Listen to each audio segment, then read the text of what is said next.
Hello campers, families, and friends.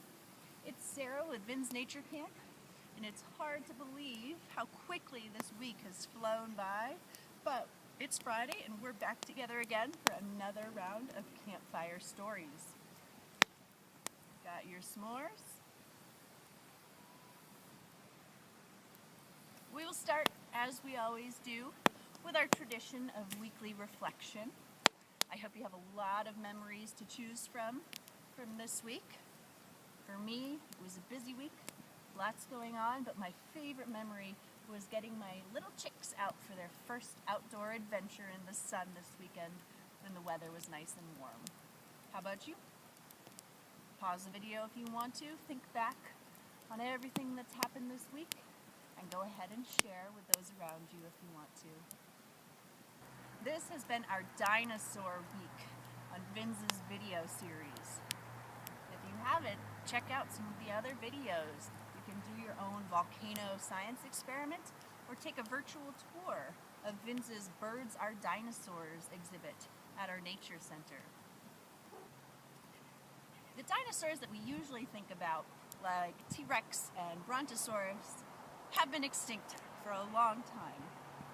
But we do share our planet with some descendants of dinosaurs that actually survived the mass extinction that killed off most of them 65 million years ago. Yes, I'm talking about birds. And you knew that if you watched some of our videos in this series from earlier this week. But there are also other animals that are alive right now that were also living during the time of the dinosaurs. And one of those animals is going to be the center of our first story today.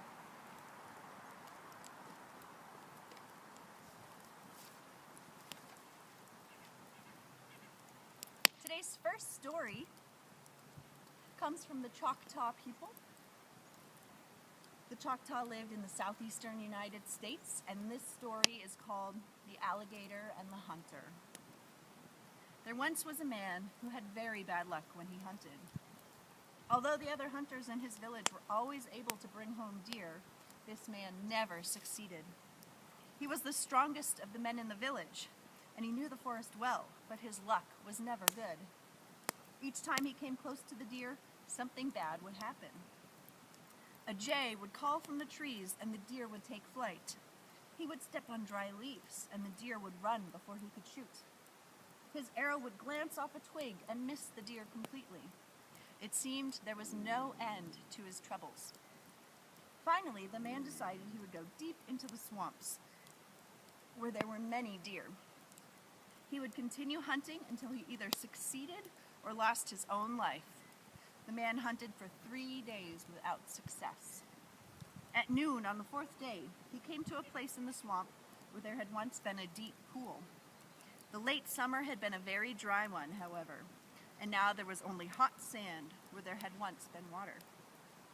There, resting on the sand, was a huge alligator. It had been without water for many days. It was so dry and weak that it was almost dead. Although the hunter's own luck had been bad, he saw that this alligator's luck was even worse. "My brother," said the man, "I pity you." Then the alligator spoke. Its voice was so weak that the man could barely hear it. "Is there any water nearby?" said the alligator.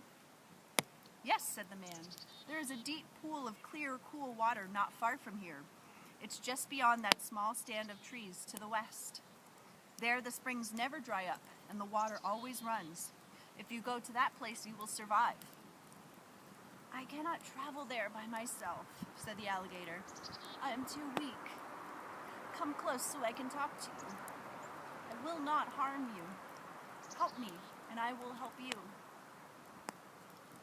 The hunter was afraid of the great alligator, but he came a bit closer. As soon as he was close, the alligator spoke again. "I know that you are a hunter, but the deer always escape from you. If you help me, I will make you a great hunter. I will give you the power to kill many deer." This sounded good to the hunter, but he still feared the alligator's great jaws. "My brother," the man said, I believe that you will help me, but you are still an alligator. I will carry you to that place. You must allow me to bind your legs and bind your jaws so that you do not harm me." Immediately, the alligator rolled over onto its back and held up its legs. "Do as you wish," said the alligator. The man bound the alligator's jaws firmly with his sash. He made a bark strap and bound the alligator's legs together. Then, with his great strength, he lifted the big alligator onto his shoulders and carried it to the deep, cool water where the springs never dried. He placed the alligator on its back close to the water and untied its feet. He untied the alligator's jaw, but still held those jaws together with one hand. Then he jumped back quickly. The alligator rolled into the pool and dove underwater. It stayed under a long time and then came up. 3 more times the alligator dove, staying down longer each time. At last it came to the surface and floated there, looking at the hunter who was seated high on the bank. "You have done as you said you would," said the alligator. "You have saved me. Now I shall help you also. Listen closely to me and you will become a great hunter. Go now into the woods with your bow and arrows. Soon you will meet a small doe. That doe has not yet grown large enough to have young ones. Do not kill that one. Only greet it and then continue on, and your power as a hunter will grow." The alligator continued. "Soon after that you will meet a large doe. That doe has fawns and will continue to have young ones each year. Do not kill that deer. Greet it and continue, and you will become an even greater hunter." Then he said, "Next you will meet a small buck. That buck will father many young ones. Do not kill it. Greet it and continue on, and your power as a hunter will become greater still." Then the alligator said, "At last you will meet an old buck, larger than any of the others. Its time on earth has been useful. Now it is ready to give itself to you. Go close to that deer and shoot it. Then greet it and thank you for giving itself, and thank it for giving itself to you. Do this and you will be the greatest of hunters." The hunter did as the alligator said. He went into the forest and met the deer, killing only the old buck. He became the greatest of the hunters in his village. He told this story to his people. Many of them understood the alligator's wisdom and hunted in that way. That is why the Choctaws became great hunters of the deer. As long as they remembered to follow the alligator's teachings, they were never hungry. While alligators and their cousins, crocodiles, certainly have undergone some changes since the time of the dinosaurs, if you were to go back in time and see one of these ancient animals, you would definitely be able to recognize it for what it is. It's pretty amazing to think that there are animals around today that also walked the earth while these dinosaurs roamed it as well. It certainly puts things into perspective. Next up is going to be a story that brings us back to where we started this week with our volcano experiment. And the story comes from our trusty Keepers of the Earth book, our collection of stories by Michael Caduto and Joseph Bruchac. And it is called Lewitt the Firekeeper, from the Nisqually of the Pacific Northwest. When the world was young, the Creator gave everyone all that was needed to be happy. The weather was always pleasant. There was food for everyone and room for all the people. Despite this, though, 2 brothers began to quarrel over the land. Each wanted to control it. It reached the point where each brother gathered together a group of men to support his claim. Soon it appeared there would be war. The Creator saw this and was not pleased. He waited until the 2 brothers were asleep one night, then carried them to a new country. There a beautiful river flowed through, and the tall mountains rose into the clouds. He woke them just as the sun rose. They looked out from the mountaintop to the land below. They saw what a good place it was. It It made their hearts good. Now, the Creator said, this will be your land. Then he gave each of the brothers a bow and a single arrow. Shoot your arrow into the air, the Creator said. Where your arrow falls will be the land of you and your people, and you shall be a great chief there. The brothers did as they were told. The older brother shot his arrow. It arced over the river and landed to the south of the valley of the Willamette River. There is where he and his people went, and they became the Multnomahs. The younger brother shot his arrow. It flew to the north of the great river. He and his people went there and became the Klickitats. Then the Creator made a great stone bridge across the river. This bridge, the Creator said, is a sign of peace. You and your people can visit each other by crossing over this bridge. As long as you remain at peace, as long as your hearts are good, this bridge will stand. For many seasons, the two people remained at peace. They passed freely back and forth across the great stone bridge. One day, though, the people to the north looked south toward the Willamette and said, their lands are better than ours.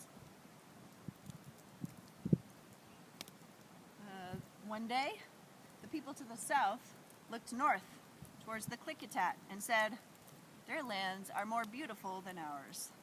Then, once again, the people began to quarrel. The Creator saw this and was not pleased. The people were becoming greedy again. Their hearts were becoming bad. The Creator darkened the skies and took fire away. Now the people grew cold. The rains of autumn began, and the people suffered greatly. Give us back fire, they begged. We wish to live again with each other in peace. Their prayers reached the Creator's heart. There was only one place on earth where fire still remained. An old woman named Lewitt had stayed out of the quarreling and was not greedy. It was in her lodge that the only fire still burned. So the Creator went to Lewitt. If you share your fire with all the people, the Creator said, I will give you whatever you wish. Tell me what you want. I want to be young and beautiful, Lewitt said. That is the way it will be, said the Creator. Now take your fire to the great stone bridge above the river. Let all the people come to you and get fire. You must keep the fire burning there to remind people that their hearts must stay good. The next morning, the skies grew clearer, and the people saw the sunrise for the first time in many days. The sun shone on the great stone bridge, and there the people saw a young woman, as beautiful as the sunshine itself. Before her there on the bridge burned a fire.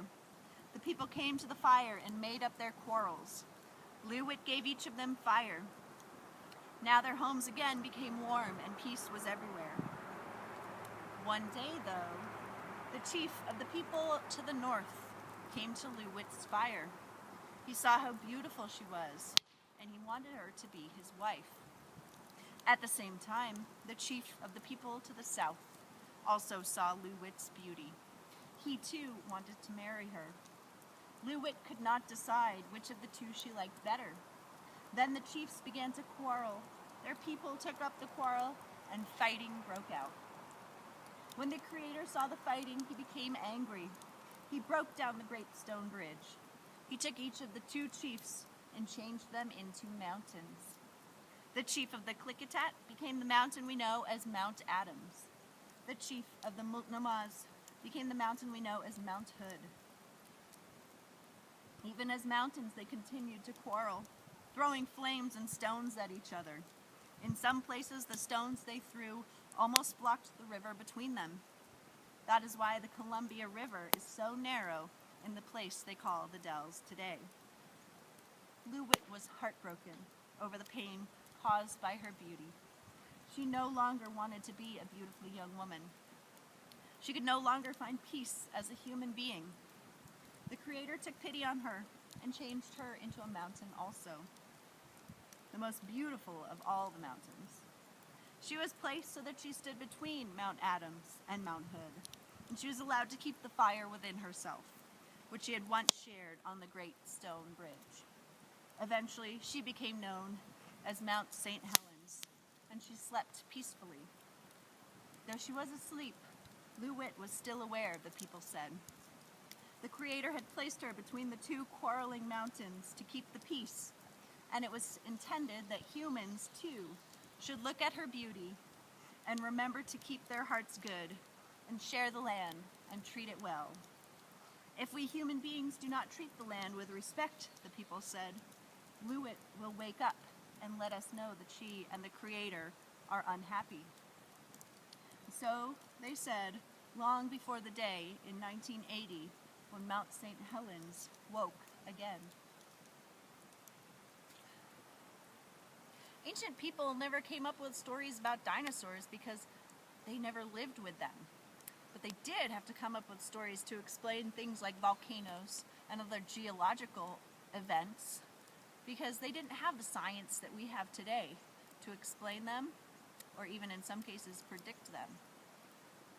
Even with all of that information that we have now, volcanoes and earthquakes and other really powerful geological events can be scary. Imagine how scary it was for people back then. I, for one, am really glad that Mount St. Helens, which is one of the most historically active volcanoes, or Lewitt, as the story called her, seems to have gone back to sleep, at least for now. That wraps up another week of Campfire Stories.